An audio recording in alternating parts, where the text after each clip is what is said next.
Olá a todos que acompanham o projeto Bom Senso Brasil, eu sou o Felipe, esse ao meu lado é o Luiz, e hoje o nosso ilustre convidado para debater quais os rumos e as ideias para o projeto de desenvolvimento do Brasil é Luiz Henrique Rosa, ele que é administrador, especialista em gestão de recursos humanos e inovação. Pode chamar de Henrique, né? Sim. Henrique, para começar a nossa exposição de ideias, faça um briefing, uma explicação assim, de sua carreira, sua trajetória, para a gente começar a se apresentar. Perfeito. Em primeiro lugar, obrigado, boa tarde a Seja todos, obrigado bem-vindo. pelo convite. Eu tive iniciei minha carreira na área de recursos humanos, na área de gestão de recursos humanos. Sempre trabalhei com pessoas, com desenvolvimento de pessoas. Depois eu migrei nesse tempo para a área mais acadêmica, como pesquisador, fazer trabalho na área de consultoria empresarial. Hoje eu atuo como diretor numa empresa que é de mentoria e consultoria e sou consultor de gestão estratégica do Sebrae. Atuando com empresas de pequeno, médio porte, trabalhando exclusivamente com inovação, com tecnologias, melhoria de tecnologias, processos, a mudança, né, inovação disruptiva, e muito a ver com foco em produtividade, em aumento e produtividade. Ali, junto com isso, claro, entra o desenvolvimento da mão de obra, dos profissionais de liderança e todo o ecossistema que envolve a pequena empresa, a média empresa em si, em geral. Tá, para começar assim, vamos começar já com aquela pergunta, o que você acha que trava o desenvolvimento do Brasil na questão de produtividade, de mão de obra, recurso humano? Olha, não existe um fator único, claro. Seria muito pretensão da minha parte achar que existe um fator, mas são diversos fatores. Existe um estudo feito por um pesquisador da USP, da FEA, que é a Faculdade de Economia e Administração da USP, que é o Paulo Feldman, que ele fala que a produtividade do Brasil ela tem diversos fatores. Ela começa desde carga tributária, que é inegavelmente muito alta no Brasil em relação a outros países, em relação à infraestrutura tecnológica que o Brasil oferece. A parte de transporte do Brasil, que também é muito pesada, porque a gente não trabalha, hoje a gente trabalha só com a maioria em transporte rodoviário, não temos nenhuma malha ferroviária que diminua o custo de transporte no Brasil continental. Tem a parte da desenvolvimento de pessoas mesmo. Você vê, a gente hoje, nós estamos já basicamente no século XXI, chama-se a Revolução 5.0. Mas a gente tem uma estrutura educacional que não é aplicada à tecnologia. Ela ainda é reflexo da Revolução Industrial. Então a gente tem um sistema defasado de educação nas escolas, de desenvolvimento nas escolas, e a gente tem pouco ou quase nenhum desenvolvimento na parte de tecnologia e automação, e hoje, né, na inteligência artificial, na internet das coisas. Então hoje a gente tem uma carência de desenvolver profissionais dessa área. Então, na minha opinião, um dos grandes fatores que mexem nesse ecossistema e impede o desenvolvimento, eu até tive a oportunidade de ver, mandar um abraço para o Geraldo. Ele fala, né, por exemplo, países como a China, eles aprenderam a desenvolver máquinas que produzem máquinas, né? Quer dizer, tecnologia que gera tecnologia. Uhum. Educação que gera novos postos de trabalho. Hoje a gente não trabalha com isso, né? A gente ainda trabalha com uma educação retrógrada, uma tecnologia que não desenvolve tecnologia e com poucas iniciativas para esse desenvolvimento. O modelo educacional não seria voltado para a inovação, seria arcaico, né? Olha, reproduzir. Nós estamos num modelo educacional ainda da Revolução Industrial de 300 anos atrás. Então você vê, se você pensar, nós temos aí um cérebro paleolítico de 300 mil anos atrás, ainda com limitação, quer dizer, nos trouxe até aqui, mas com limitação. A gente tem um modelo educacional de 300 anos atrás, que é aprender coisas básicas, matemática, não é uma educação aplicada, no sentido de você usar aquilo, inclusive as pesquisas não são aplicadas. Nós temos agora também um desafio tecnológico que é focado em inteligência artificial, que foi desenvolvido por nosso cérebro paleolítico, mas ao mesmo tempo superou a nossa inteligência, sabe mais de nós do que nós mesmos. Se você pegar um logaritmo do Google, por exemplo, ele sabe mais de você, Felipe, do que você mesmo. Dos seus gostos, das suas preferências. Vai lembrar de coisas que nem a gente lembra. Não, a gente não lembra, entendeu? Então a gente vive esse paradoxo. Então, enquanto não quebrar esse ciclo, vai ser difícil a gente se desenvolver nesse sentido de inovação, produtividade, inovação pessoal, desenvolvimento pessoal e produtividade A IA, você acha que sem dúvidas vai aumentar a produtividade, mas ela oferece risco também, né, para mão de obra. Eu acredito, eu sou um pouco mais otimista com a IA. Uhum. Antes você se escrevia na mão, existiam os copistas. Certo. Né? Veio a Gutenberg veio com a imprensa. Né? Teve uma adequação, mas superou a método anterior. Depois a gente vivia com a maquinicista, né? Com a coisa, produção, trabalho braçal, vieram as inovações nas indústrias. Depois a gente veio com outras inovações, o computador substituiu o datilógrafo. Uhum. Eu acho que a IA, ela vai substituir, claro, em grande parte, muitas profissões. Tá, ela vai substituir tudo aquilo que é mecanicista, ela substitui, que é possível automatizar. Uhum. Mas, ao mesmo tempo, ela não vai substituir, por exemplo, a IA não tem conceito de consciência, mas uma coisa simples. Uhum. Né? Não vai substituir áreas do saber que leva esse conceito da avaliação, da consciência ou do atendimento pessoal, dificilmente ela substitua. Mas é uma realidade. Falando aí de gestão de pessoas, vamos colocar alguns paradoxos aí em relação ao Brasil. Tá? Okay. Quando a gente fala em desenvolvimento de um país, a questão trabalho é indiscutível, uma questão que está intimamente relacionada. Tá?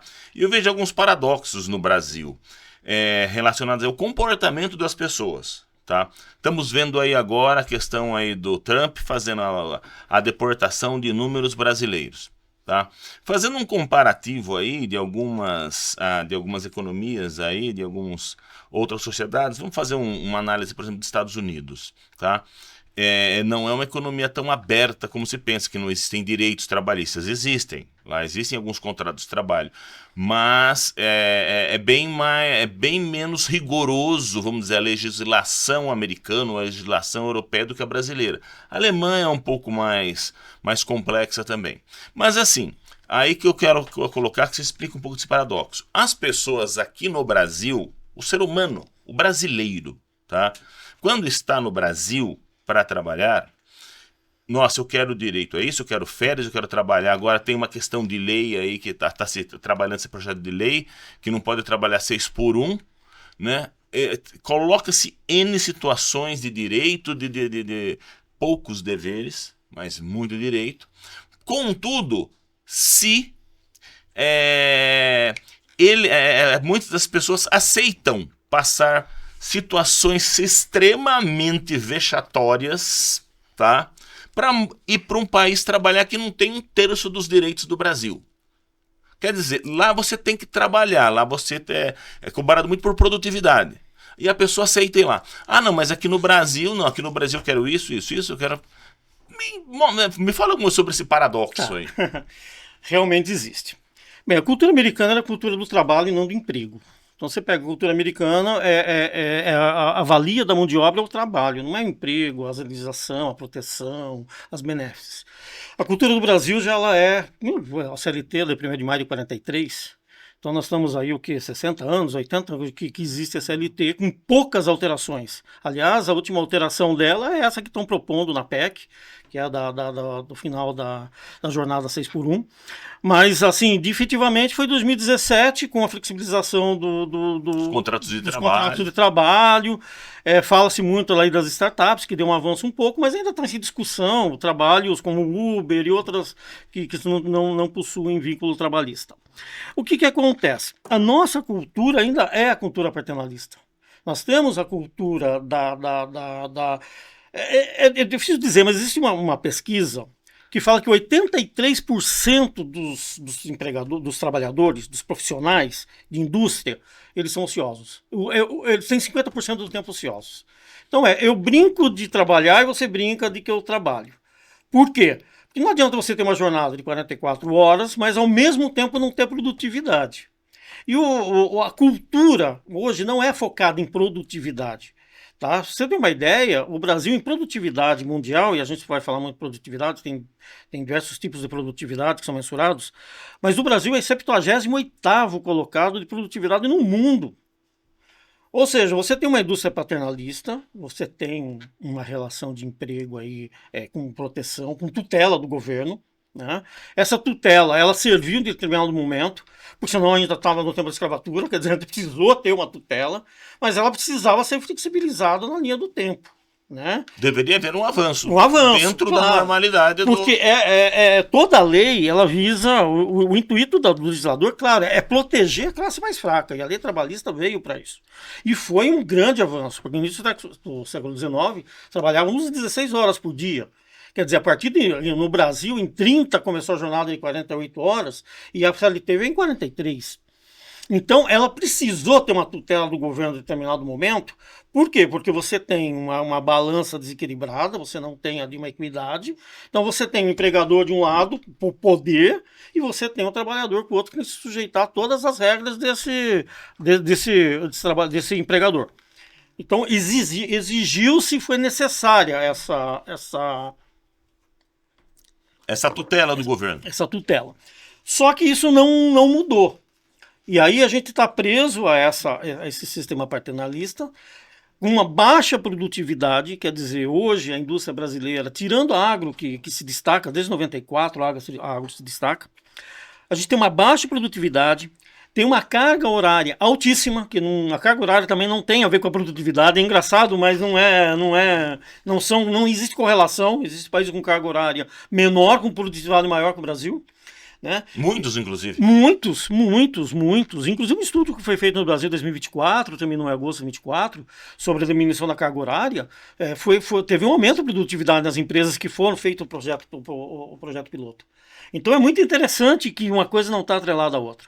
Mas o que está atrelado?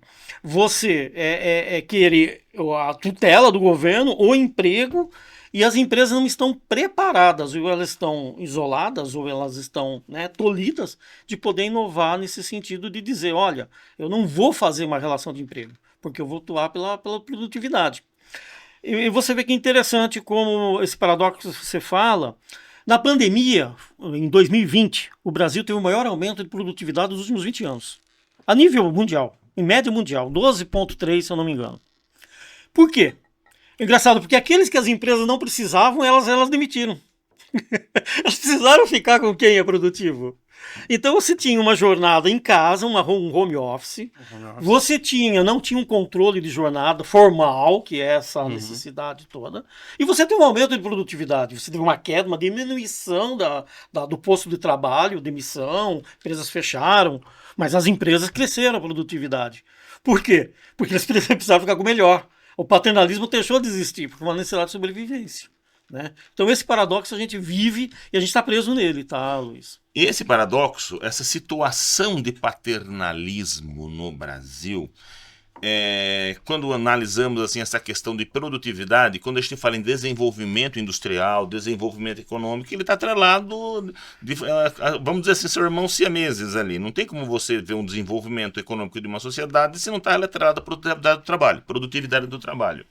Isso atrapalhou bastante o desenvolvimento do Brasil a ponto de você chegar e fazer uma análise, por exemplo, de 30 anos atrás, você ter um país como China e ter um PIB similar ao brasileiro, e hoje você vê a China 8 vezes mais rica que o Brasil e o Brasil atrasado nessa questão? Tá, vamos lá. A produtividade ela tem diversos vieses, né? Assim como a economia. Existe a macroeconomia, a economia do país, a economia do setor, do segmento e a economia da empresa. A produtividade também. Então você tem a produtividade nacional, que é medida o quê? O PIB, tudo que o país gera de riqueza, dividido pelo número de horas trabalhadas do país. Tá? Essa é a produtividade nacional, que é medido, que é o índice internacional. Então, quando você fala em produtividade mundial, produtividade do país, você está dizendo assim, olha, qual que é o PIB do país, qual o número de horas que aquele país trabalha, e isso, bota isso, qual é o resultado disso? O resultado disso é o que nós estamos baixíssimo. Tá? Existe a produtividade que é medida por um fator, onde você coloca todos os insumos, coloca toda a tecnologia, toda a produção, e divide isso daí também pelo número de postos ocupados. Tá? Aí, esse daí, que é onde a agro se destaca no Brasil, tá? Que é FPA, se não me engano, que é o índice que mede isso daí.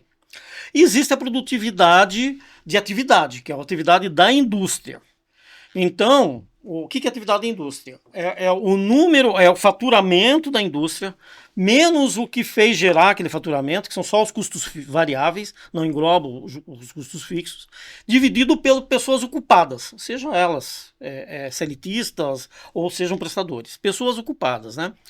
Aí vai dar a produtividade da atividade da indústria. Então vamos por partes. O Brasil, em produtividade nacional, 78º colocado no mundo, no ranking. Perde para a Argentina, perde para o Uruguai. É vergonhoso. Que é a primeira forma de medir que você falou. Primeira forma, que é a macro. A macro. Primeira forma de medir. É vergonhoso. O Brasil perde para o Uruguai e Chile. E a Argentina tem uma carga horária, olha o paradoxo de novo, menor do que o Brasil. Pela OIT, o Brasil ele tem em torno de 38,3, 39 horas por semana. Por quê? Você tem a 44 por legislação, mas você tem profissões, jornalista, médico, enfermeiros, que tem uma jornada de 36, de 30. Fazendo uma equalização, nós chegamos aí em média de 39 horas por semana trabalhadas no Brasil. A Argentina tem 37. E tem uma produtividade maior do que o Brasil. Então você vê como que funciona. O Paraguai, né? A gente fala assim, não desprezando o país, mas não tem uma força industrial igual do Brasil e está acima do Brasil no ranking. Então essa é a produtividade nacional. Aí você tem a produtividade de serviços, que é isso que a inovação, que você não consegue chegar numa produtividade nacional, mexendo o PIB pelo número de horas trabalhadas, se você não olhar a produtividade das empresas brasileiras. Que é essa produtividade. O que eu faturo, o que eu gasto para faturar e quanto de mão de obra eu preciso para faturar isso. Isso o Brasil perde de lavada. Esse daí você vê. Quer dizer, eu pensei até que ele ia falar, não, agora nós estamos bem. Perdeu de lavada. Não, nossas indústrias, não só indústria, né? Nós vamos separar as áreas. Indústria, comércio, serviços. Tá? Nós estamos muito defasados. Por quê? Primeiro, a gente vai ter a falta da cultura da produtividade. Paternalismo político. Político não, é institucional. Segundo, a qualificação de mão de obra. Né? A gente não tem um programa de qualificação. Nós temos boas instituições de qualificação de mão de obra, mas não temos a cultura da qualificação da mão de obra. Né? E nós não temos a qualificação, o estudo, a educação ativa, quer dizer, a educação, o que o mercado de trabalho precisa. Vamos fazer esse tipo de educação. E acaba que a produtividade nossa é muito baixa. Tá muito baixo em relação aí às outras. A gente fala do agronegócio, né, sem querer de forma nenhuma demonizar o agronegócio, muito contrário, é extremamente necessário para o Brasil. Como para outros países, o agronegócio americano ele é muito defendido também, nenhum país vive sem um agronegócio. Tá? O que a gente vê um pouco é que o Brasil depende um pouco mais de agronegócio e a indústria perdeu espaço. Tá? E nenhum país se desenvolve com agronegócio. O desenvolvimento, o PIB de um país aumenta com indústria. O agronegócio é importante, mas ele não tem o poder de fazer uma alavancagem. A China não se alavancou em cima do agronegócio. E o agronegócio, eu vejo alguns problemas ainda no Brasil. Agora falando na questão de mão de obra, eu fui recentemente para o Nordeste. E lá ainda tem, né? Ainda tem não, a gente fala assim, tem muito ainda. Trabalho, não vou dizer que é nível escravo, mas é um trabalho degradante. Você vê colheita de cana lá, o pessoal tem que trabalhar por tonelada, manual e por tonelada. Ele tem que colher 1 tonelada de cana para ganhar R$16. Tá? Isso não acontece na indústria. Tá? Tivemos aí algumas questões relacionadas aí no sul com as vinícolas, né, que ninguém sabe, ninguém viu, não sabia que isso acontecia. Pelo amor de Deus, você não sabe, os trabalhadores estão com você ali, que era uma mão de obra escrava, importada, vamos dizer assim, de imigrantes. Esse problema no Brasil, né, que a gente, vamos dizer assim, que não era para existir mais, é uma coisa também que atrapalha essa questão, assim, eu falei anteriormente da questão, nós falamos do paternalismo, né? Mas de outra banda a gente também tem uma exploração de alguns setores. Não deve ser trabalhado também esse ponto para tentar equalizar isso? Vamos lá. Agronegócio. O Brasil é modelo de agronegócio no mundo desde 94. Tá? Se você pegar os índices do crescimento do agronegócio no Brasil desde 94, em torno de 400%. Sim, é um case. Tá? A indústria, que era para estar andando junto. Enquanto o agronegócio cresceu, vamos supor, no último ano, 2023, é 5,8, 5,3, 5,8, a indústria é 0,1. Em algumas medições até regrediu. Exatamente. E o comércio, ou serviços, diminuiu. Então o agronegócio é que ainda sustenta a produtividade no Brasil ainda, o índice de produtividade do Brasil ainda é o agro. E é um case, tá? Só que esse case do agronegócio, ele não foi migrado, ele não foi copiado pela indústria.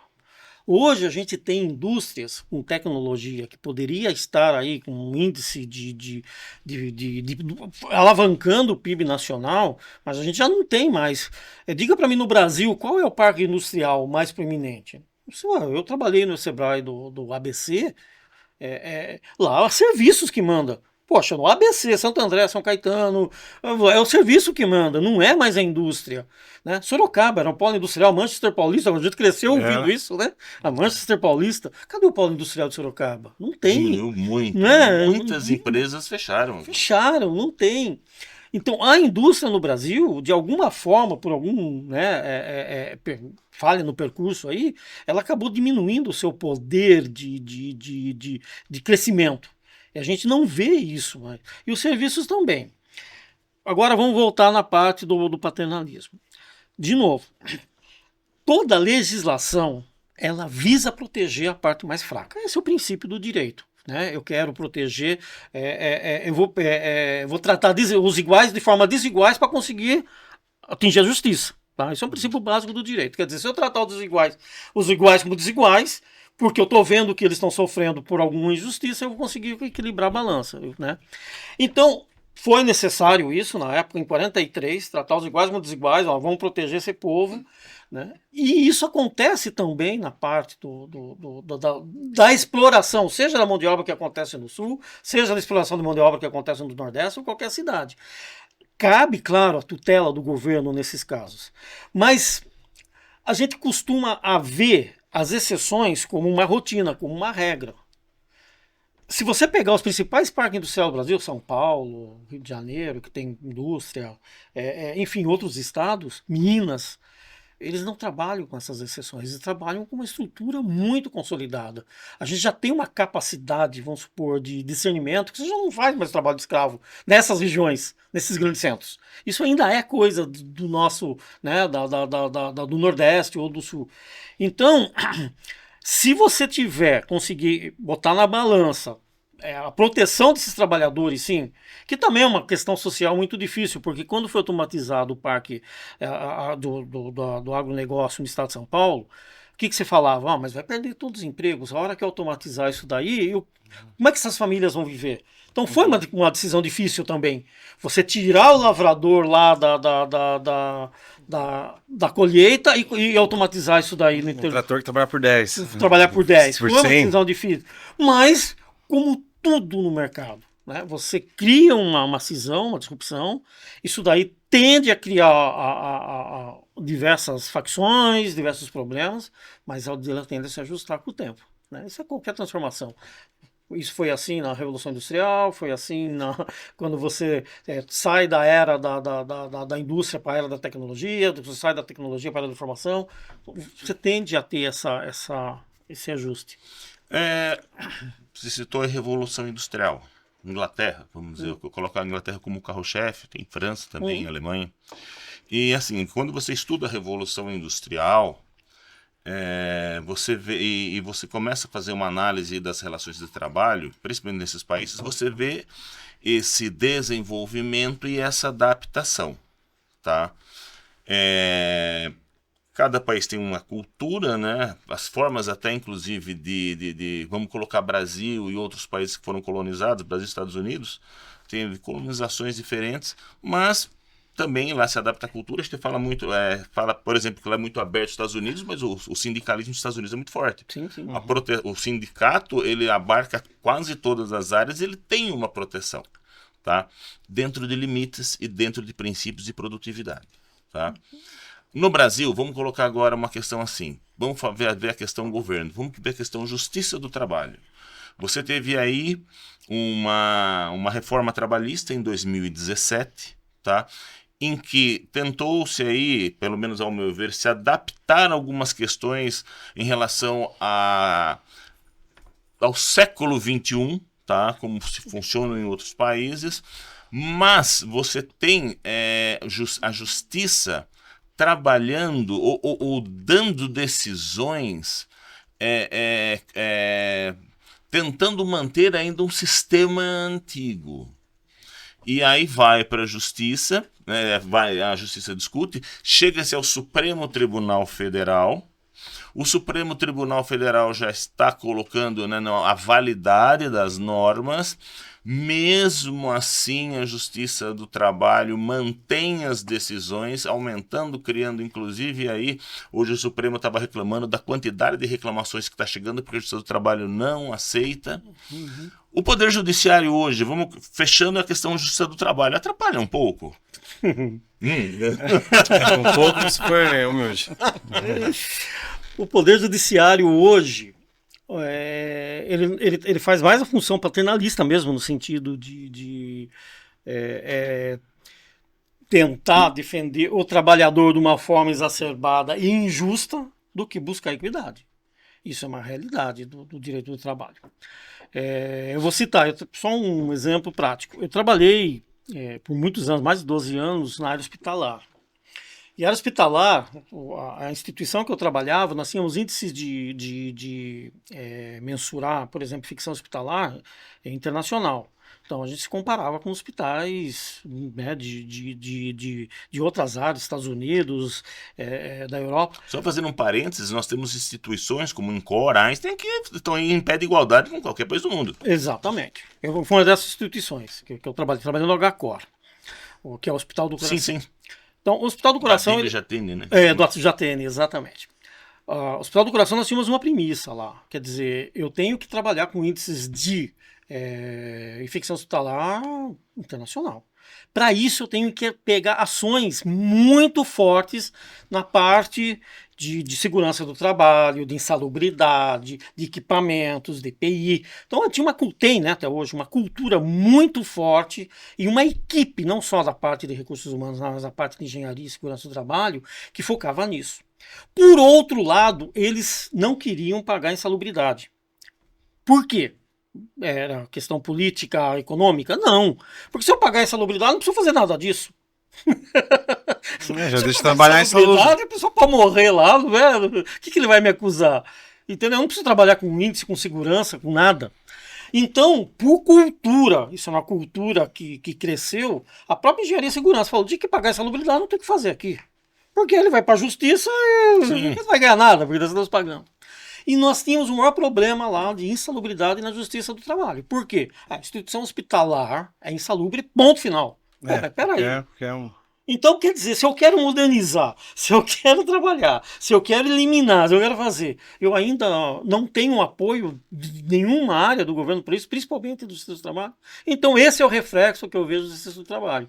Não importa o que o empresário faça para proteger o trabalhador sempre vai estar na cultura do injustiçado e na cultura do que desse mais-valia, né? Ele tem mais poder, então ele... Não que não exista. Mas as empresas que querem trabalhar com quebrar esse paradigma não conseguem. E a gente sempre vê assim também uma cultura de... Temos aí situações que, né, temos muitas exceções, mas existem alguns tribunais que, independente de lei ou independente de fatos, sempre vai tentar puxar para o lado do trabalhador, como se o empresário, o empreendedor sempre fosse o vilão da história. E é uma coisa que a gente vê, inclusive, em audiências, quando as pessoas entram contra empresas e existe já de cara, existe o acordo? Vamos fazer algum acordo? Mas peraí, eu não sei, ele não tem direito. Não faz um acordo, pague alguma coisa. Sabe, independe, não, é como se a empresa fosse um saco sem fundo de dinheiro, né? E tem sempre que pagar alguma coisa para o trabalhador. Essa cultura no Brasil, eu acho que precisaria estar mudando um pouco. Sim. E como que a gente poderia estar trabalhando? Não vamos colocar só essa questão do trabalho, mas essa questão importante que você colocou aí da cultura do emprego e não do trabalho. Como que a gente poderia estar mudando isso? Gostaria de ter uma resposta simples, Luiz.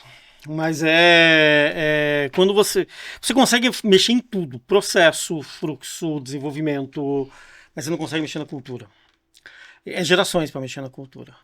Então você tem uma cultura hoje, por exemplo, da formação do nosso ordenamento jurídico e da justiça do trabalho, focada aqui. O trabalhador ainda é o coitadinho, ele é o subjugado, ele é a pessoa que precisa da tutela e da proteção. Não que não precise, mas as exceções são exceções, não são a regra. E você coloca isso como uma regra normal. Todo mundo precisa disso. E você acaba de não ver incentivos para as empresas que, por exemplo, se você... vamos supor que você seja um comerciante e use o serviço do Uber Eats. Vamos supor que você chegue e registre a pessoa lá. Fala assim, olha, eu preciso de 5 entregadores, eu vou bancar vocês, porque vocês precisam de ter fundo de garantia, aposentadoria, férias, tal. Se essas pessoas entrar em invasão trabalhista contra esse empregador, seja por que for, sabe, essa ação dele não valeu nada. Então não existe uma política assim, poxa, vamos possibilitar que o trabalhador possa gerar postos de emprego e a gente ter o sindicato como um parceiro do trabalhador, para que o sindicato possa ver que esse trabalhador não está sendo um déspota, né? Ele está sendo sim um parceiro, que é uma coisa muito antiga. E algumas empresas que fizeram no Brasil deram resultado, mas foram poucas.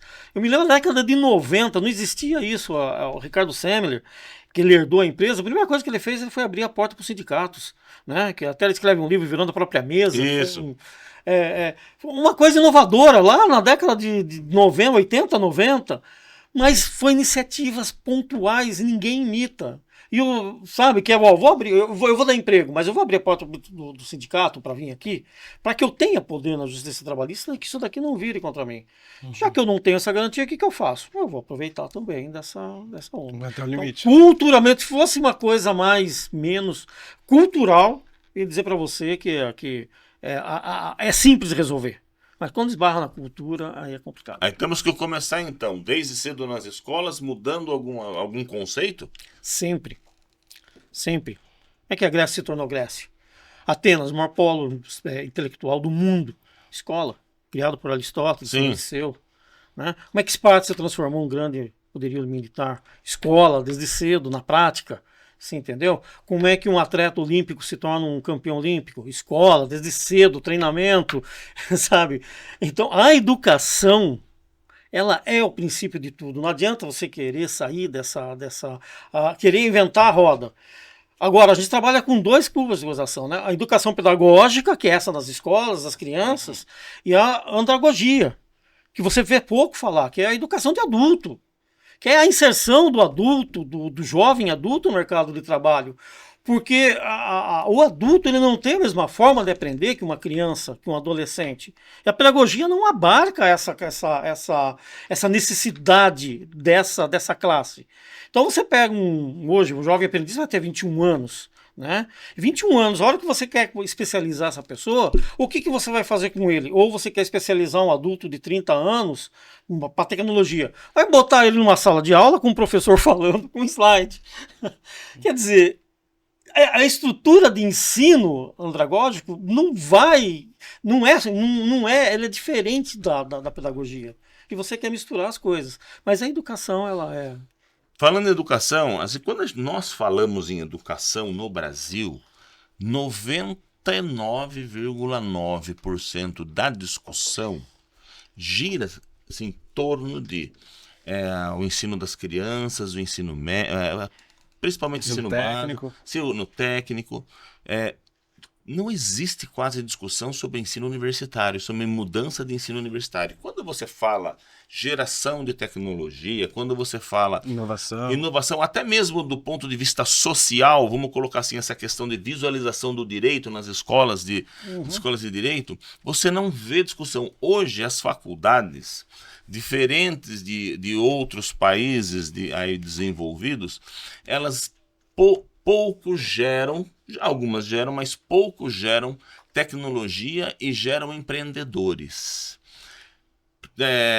Você colocou o seu currículo, aí eu vi também, você teve muito fé, né? Você não acha que também está na hora de mudar um pouco essa questão, a visão e a forma de atuação das universidades? Parar de serem geradoras de canudo, mas sim de geradoras de empregos, tecnologia, como são outras universidades no mundo? Sim. Eu vou trazer o Geraldo aqui, porque eu tive a oportunidade de ver a entrevista dele com vocês, o dia que vocês conversaram. E ele coloca que, né, não sei se foi na China, no Japão, na sala de aula na Alemanha, né, tem um avião lá, eles vão lá, tem um carro de Fórmula 1, e tem um túnel de vento lá para eles estudarem na universidade e aprender a fazer aquilo na prática. Tá? Esse é o futuro do ensino aplicado. Porque hoje em dia, né, instituições, claro, vão ter exceções e tem grandes instituições. Mas você tem que separar qual instituição ela foca na linha de pesquisa, no caso a USP, a maior universidade, né, da América Latina, está entre as 100 do mundo, mas ela foca na linha de pesquisa, ela não forma profissionais. Né? Qualquer curso delas lá é muito importante para a linha de pesquisa. E você tem a FGV, que já tem um foco de mercado. Tá? Então, o que está faltando? Esse movimento tecnológico tem mais FGVs, foco de mercado, mais USPs para pesquisa, e menos Unisquina, geradoras de diploma. Né? Então, hoje em dia, uma grande deficiência é isso. É você ter cursos aí universitários de 6 meses, de 10 meses online. Que não tem essa preocupação. É só geradoras de diploma nesse sentido.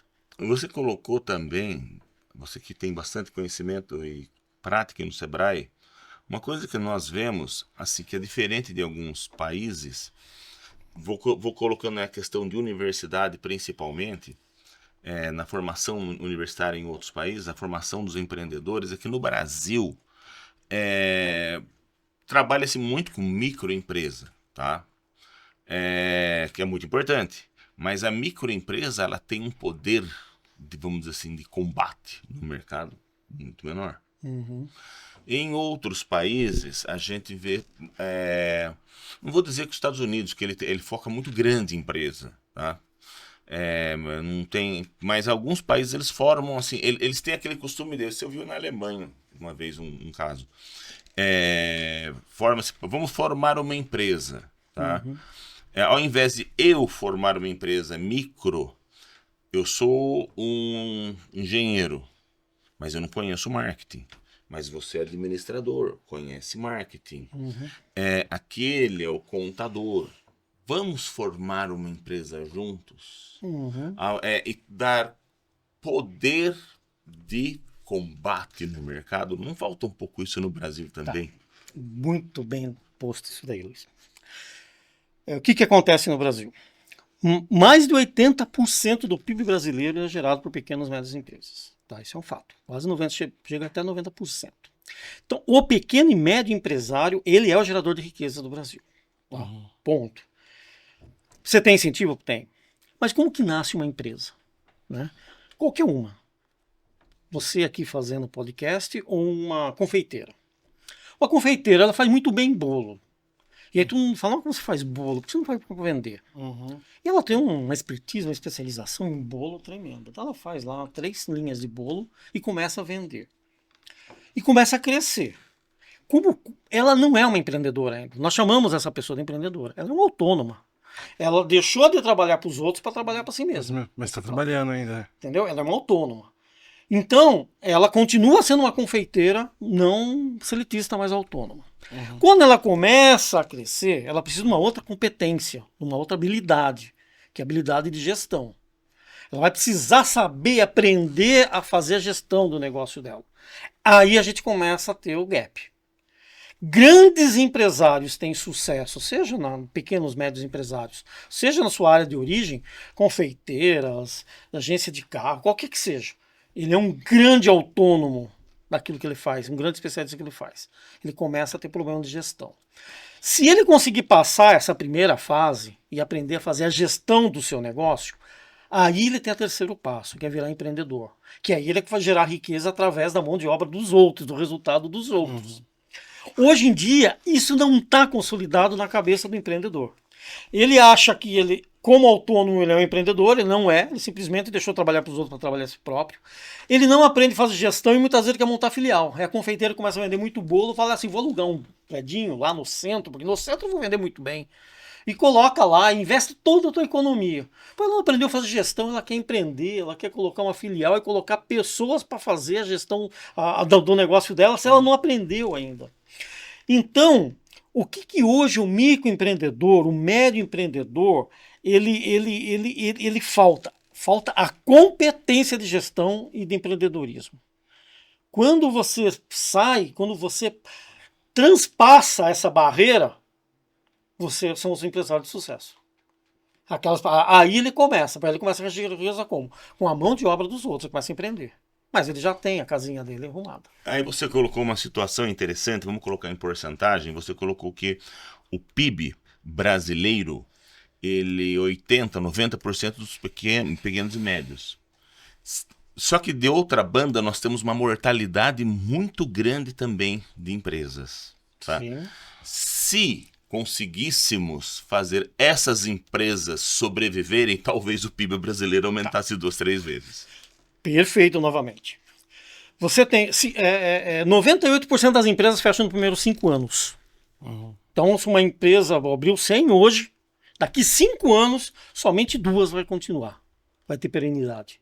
O resto Se for bem 10 anos, então... 10 anos. Não, as que passam a linha de 5 anos, passam... elas progridem. É porque a pessoa aprendeu a empreender.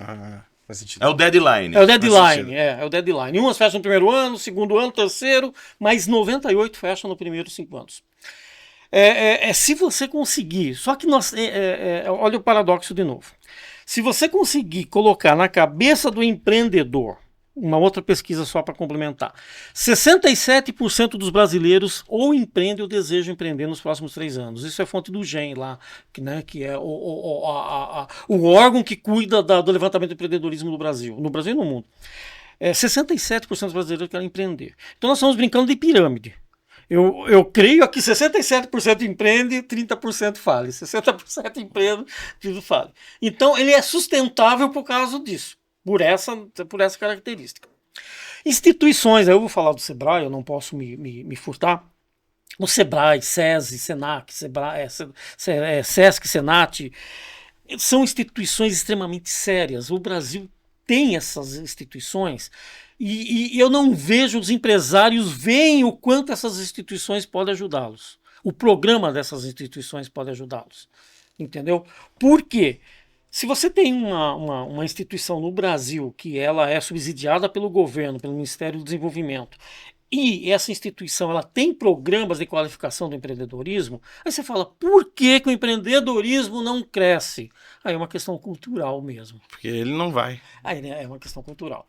Quando eu fiz um artigo, uma pesquisa científica para o Grande ABC, na época, 212 empresas entraram num programa que se chama Agente Local de Inovação do Sebrae, que é para aumento de produtividade, onde tem um ciclo de produtividade. Esse ciclo é de 6 meses, gratuito para o empresário. Dessas 212, 75 terminaram o programa. E dessas 75, em torno de 70%, 60% atingiram o aumento da produtividade. Aí você pergunta, poxa, mas por que acontece isso? Aí entra de novo uma coisa mais difícil que nós temos de lidar em qualquer local, é a cultura. O empresário, ou se ele está bem, ele não precisa, eu estou bem, não preciso. Né? Ele só vai ver depois que ele tiver ou não crescer, ou parar de crescer, ou falir. Ele se preocupa. Ele se preocupa. Ou quando ele está para falir, que ele vai lá procurar ajuda, mas aí também... Já era. Já tá difícil. Você entendeu? E aí você não consegue ajudar. Finalizando, uma opinião, uma ideia, pensando nessa questão, nesses 30 anos aí para frente, que é a ideia do nosso projeto, daqui a 30 anos nós sermos aí um país desenvolvido, quais seriam os primeiros passos? O que você acha? Vamos começar por aí. Tá. Educação, escola, preparação de competência no mercado de trabalho. Se você pegar o público que nós temos hoje, seja ele de empreendedores ou seja ele dentro das empresas, e qualificar essas pessoas para as novas demandas que estão vindo, tá? Você vai ter um crescimento exponencial. E se concomitantemente você conseguir colocar essa cultura na escola, que nós não estamos mais fadados a aprender matemática, português e geografia, porque isso é bom até a página 1, e depois disso você precisa aprender novas demandas. Tá? Por quê? Porque nós somos um movimento histórico, só para fazer uma analogia. Você citou aí a Revolução Industrial. A Revolução Industrial ela trouxe o quê? Ela trouxe a indústria 1.0. Antes disso, quem que tinha sucesso no mercado? Quem tinha terras. Tá? Eram os senhores de oligarquias, as castas. Então, eles tinham poder no mundo. Na idade da Revolução Industrial, quem tinha o poder no mundo? Quem tinha capital. Aquele que montava, investia em indústria. Depois da Revolução, a terceira Revolução, quem tinha poder no mundo? Quem tinha o conhecimento. E a quarta que nós estamos? Quem tem o conhecimento focado em tecnologia, informação tecnológica. E qual que vai ser a grande tendência, falando para os próximos 30 anos? A humanização da tecnologia, que isso a IA não faz. Você entendeu? Então, se hoje você olhar, eu não posso trabalhar com um conceito mecanicista nas escolas e na educação, ou com o conceito mecanicista no desenvolvimento de profissionais nas indústrias, sendo que eu trabalho hoje com uma indústria de tecnologia, uma necessidade de desenvolvimento tecnológico maior. E maior, eu tenho que trabalhar porque essas pessoas aprendam tecnologia, deixem de ser analfabetos tecnológicos, para saber como humanizar essa tecnologia no dia a dia. Senão a gente vai extinguir profissão e realmente esses 30 anos a gente não vai atingir um ápice. Daqui a pouco o Chile virou uma potência e nós continuamos para trás. Exatamente. Luiz Henrique Rosa, muito obrigado. Tá. Tivemos uma Agradecemos a aula presença, tivemos nosso mais uma consultor aula. aí. Não, eu que agradeço o convite, parabéns pela iniciativa. Eu acho que aqui deu para falar muito bem do bom senso, né? Não ficou uma discussão sobre o certo ou o errado. Eu acho a favor ou contra a reforma? Exatamente. Isso foi muito bom essa tocada. E mais uma vez agradeço o convite. Sucesso para vocês aí. Obrigado a todos aí pela audiência.